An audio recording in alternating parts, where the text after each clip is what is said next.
وتهاي كلنتي وناكسان هذا وذي اللي قستياله هل كان جلس وعطانا وفيت الميديا وحن قد كتلفن كادل كدي بدي سكول حريري أحمد محمد علي قاضي حرات ستو وحكوي دي أحمد دادي مقشو مركو هوري وتكون ما تنتهي وقت قاعد السياسي مركو حكتا بوتلان waxay ku talaabsatay guulo la taaban karo waxayna qabsatay deegaano badan oo ay fadhiyeen ay staacish waliba waxa la sheegayaa in ay in ka yar 15 kilomitir inay ku hareen daacishkii argagixisadii bal xaaladda aragtidaada sidee u aragtaa xaalkaas فيتن وسي فيتن يبقى كوحدة فيت الميديا وسلام يا شعب الصوماليين كوحدة السلام عليكم ورحمة الله وبركاته بعد السلام كنتي نادية وحنوان بليانة يا دولة بوتلان iyo madaxweynaha iyo ciidamada iyo shacabka Puntland iyo guud ahaan shacabka harti oo hawsha dagaalkaas iyo sidii argagixisada dhulka looga nadiifin lahaa ka wada qayb qaatay meel fiican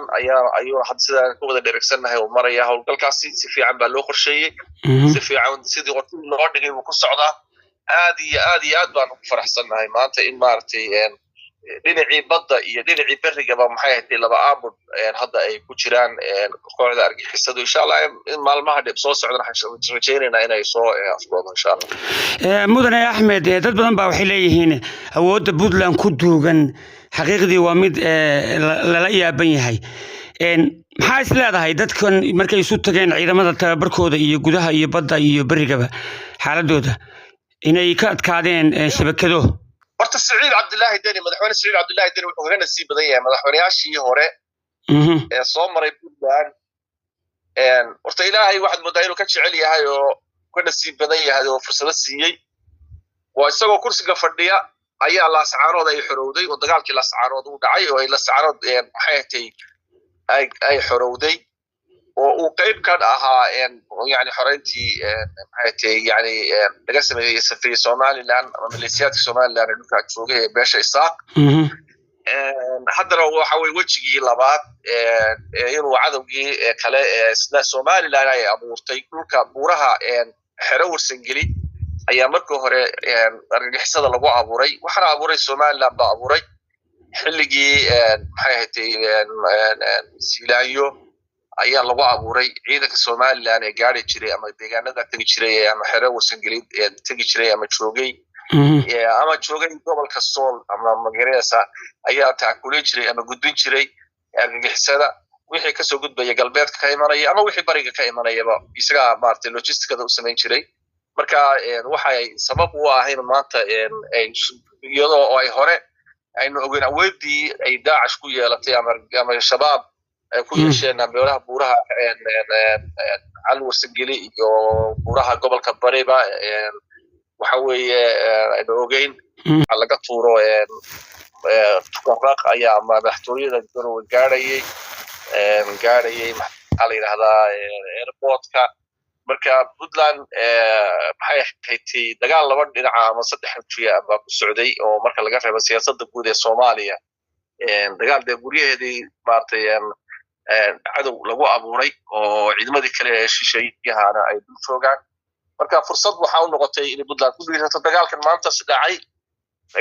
waxa weeye nadiifintii gobolka Sool oo ay iyo nawaaxiga cayn iyo maxay ahayd marka laga reebo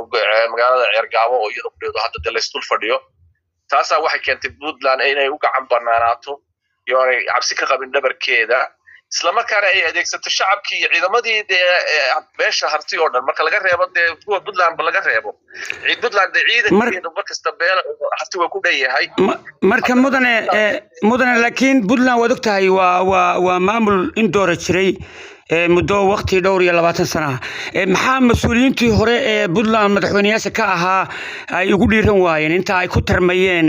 argagixisadu buuraleyda oo wali waa loo yahay saldhigyo badan bay ka samaysteen horta argagixisadu xilligii Cabdullaahi Yuusuf Ilaahay u naxariistay way intaanu Puntland la asaasay bay buuraha ay sahansadeen oo arkeen xilligii Cabdullaahi Yuusuf la galay dagaalka la galay xilligii Itixaad markaas ay ogaadeen in dhulka la isticmaali karo kadibna waxay dib ugu soo noqotay xilligii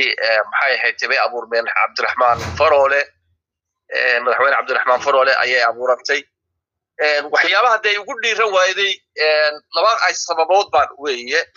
hore arrintaga geli weyday mid waxa weeye raggii hore badi waxay u hanqaltaagayeen siyaasadda xamar waa gartay qabtashada lascarood waxa sabab u ahaa ciidankii cabdilaahi yuusuf uu ka haystay baydhabo iyo xamar uu ka haystay dowladda federaalka oo ciidankii puntland markaa puntland ee dhisnaa awoodda lahaa dawladda xamar loo kaxeeyey xaggaa lala aaday koonfurta saataasa waxay fududaysay in somaliland ka faa'iidaysato inay qabsato gobolka sanaag iyo gobolka soolba inkastoo gobolka ay maxay tahay shacabku ay iska difaaceen oo maxay tahay runtii yani meesha kudhay ka badbaaday ahayd gobolka cayna waa caasimadiisa buuhoodle iyo ereyadaas wejigaas siyaasadeed buu ahaa iyo dagaalkaas siyaasadeed iyo kaa ciidamada lagula jiray midna wuxuu ahaa nasiibka hoodada waa la kala leeyahay oo سعيد عبد الله الدنيا دي وحكجه هو ذاك قال لي هم كجد وياه تلابويكي هذا وبريه دم بقاعدة مركل لجرة يا في حمرو وفرماتشو كل ذا يد وكعب وبيكون بول درستي ودعدي وماشى نكل وماشى كأنه حصل شيء سجى دبوا علي أما دبوا لا تجعل مركل لجرة يا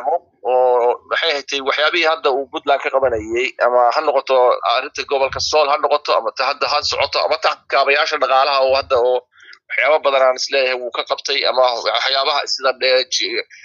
dooyinka iyo maxay ahayd jidadka la dhisayo iyo waxyaabaha ma garab shaariicda maartay bulshada ee maartay uu waday ama dhameystirka ku sameeyay intii aad darbo hambaliyeen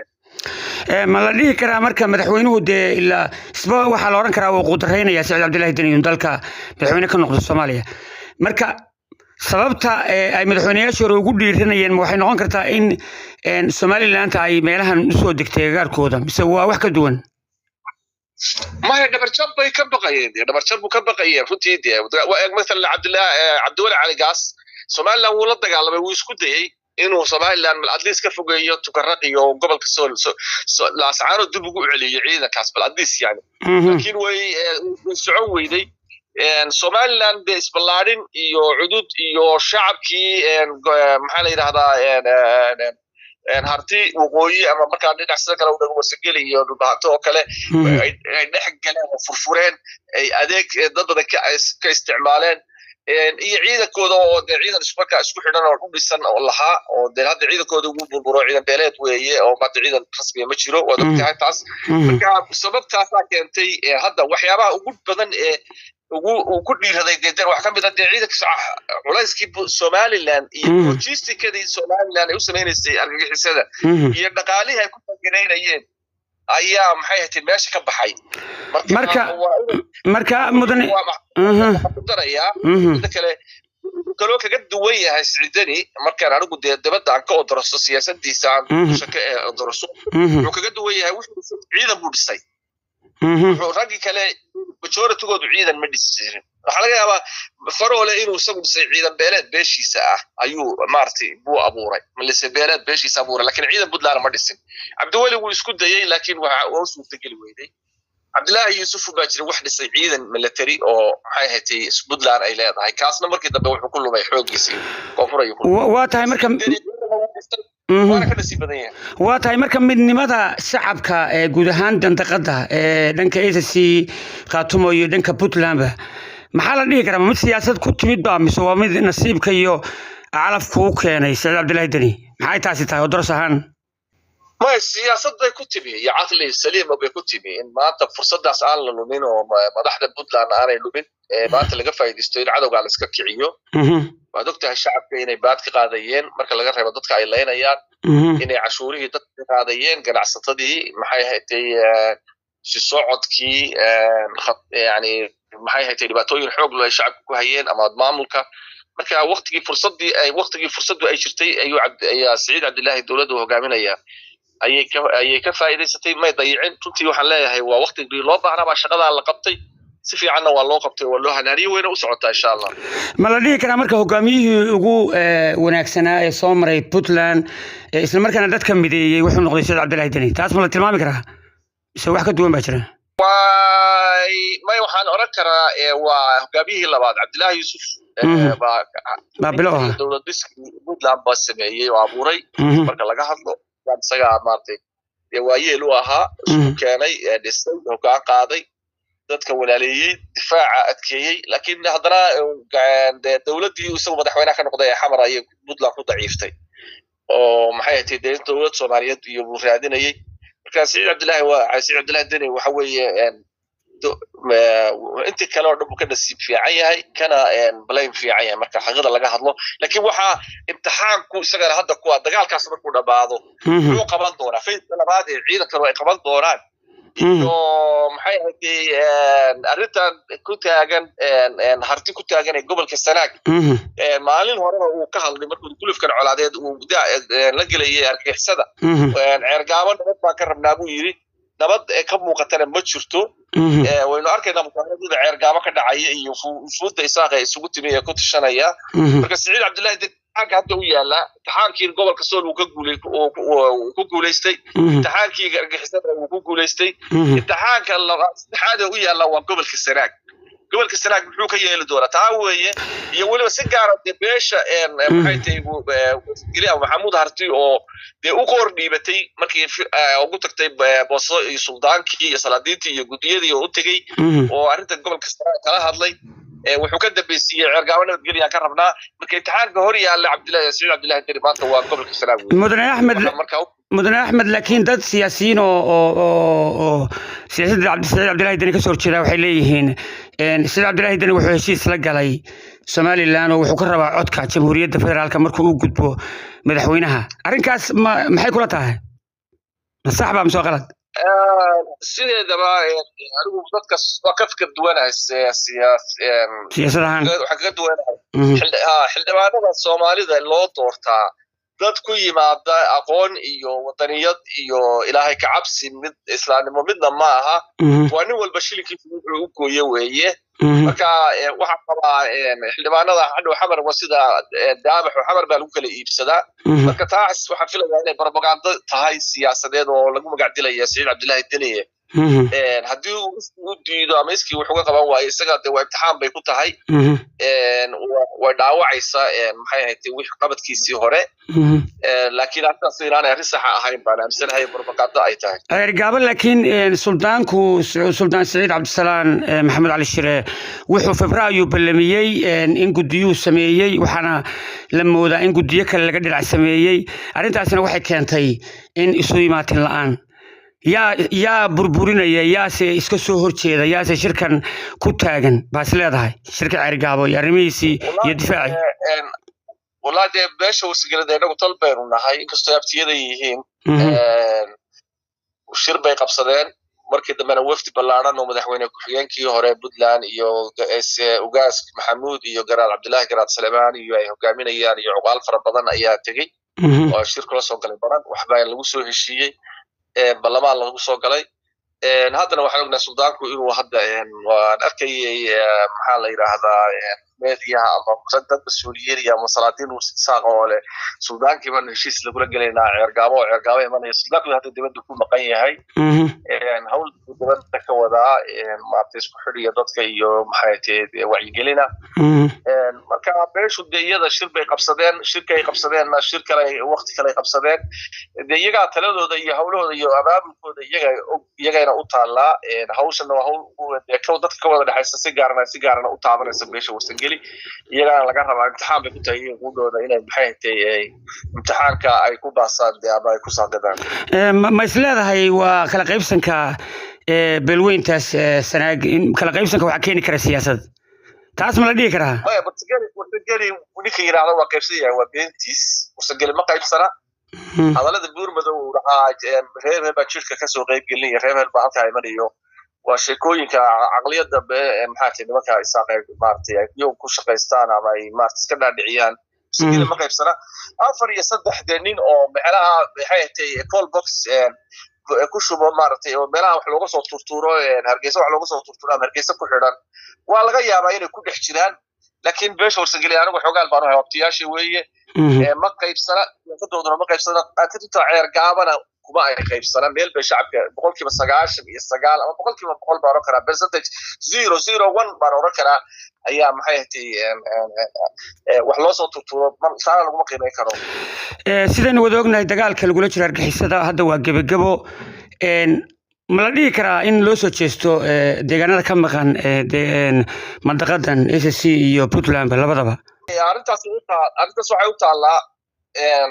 beelaha dhulbahante iyo wasagale badan waxba lagu soo heshiiyay wixii lagu soo heshiiyay la fuliyo qabiil ahaan maamulka Puntland Saciid Cabdullaahi Duni iyo saraakiishii ciidamadaas iyo iyagana hawlba u taalla iyo maamulka SSC iyo Firdhiyo oo hogaaminayo gobolka Saraag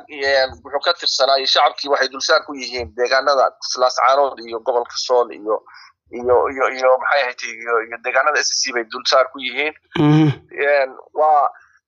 Firdhiyo hadda doorasho iyo murashax uu yahay oo si diyaarinayaan mar labaad la soo doorto waxa la gudbin shacabkii ay wali qaxooti yihiin doorasho sidoo kale iyo ma garan karayo waa imtixaan hor yaalla bay isagu dhisa ku tahay waan eegaynaa deegaanka labada maamul iyo madaxdooda baa laga rabaa inay wixii beeluhu ku heshiiyeen inay maxay tahay u bedelaan ficil oo wax ka qabtaan ugu dambeyntii marka maxaad ugu baaqi lahayd mandaqada Puntland iyo SSC labadaba guud ahaanba dalka wallahi Puntland shacabka Puntland waxaan ugu baaqayaa midnimadooda iyo wada dhalashadooda soo noolaatay oo iyo sida hadda mesela anigu magaalada aan joogo dadku way isu yimaadeen shir baa lagu qabtay contribution xoog leh ayaa socda waxna waa la diray oo ciidamada lagu taageerayo Puntland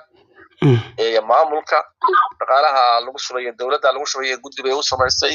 maxay tahay maamulka Puntland u sameeyay ama dawladda Puntland u samaysay dhaqaalaha lagu ururiyo shacabka harti meel kasta waa xan arkaynay inay ka soo dirayeen xoolihii ka soo gurayeen muqmadii ka soo jirayeen ama ha noqoto gobolka Xeero Warsangeli ama Xeero Dhulbahante ama ha noqoto gobolka Mudug ama Bariga kale ilaa iyo Buuhoodle iyo meel kasta waan arkaynay Boocama waan arkaynay Taleex waan arkaynay baartay yani shacabku meel shacabku way sixil qaaday dibadaas sidii Laascaanood oo kale ay haddana hargeysa ugu wada galeen wixii hawlo ku soo korodha ama qadiyad ama deegaan ka maqan ha noqoto ama cadow ku soo duulaha noqotay inay midnimada ilaashadaan shacabka reer Puntland baan ugu baaqayaa dadka xuquuqda qabta ama kuwa hadda joogaan inay midnimada shacabka ilaaliyaan baan ugu baaqayaa aad iyo aad buu mahadsan yahay kaasina wuxuu ahaa Axmed Maxamed Cali Qodax raadsato oo qadka taleefanka dalka dibadiisa kula xiriiray waa ku mahad celinayaa mudane mar labaad iyo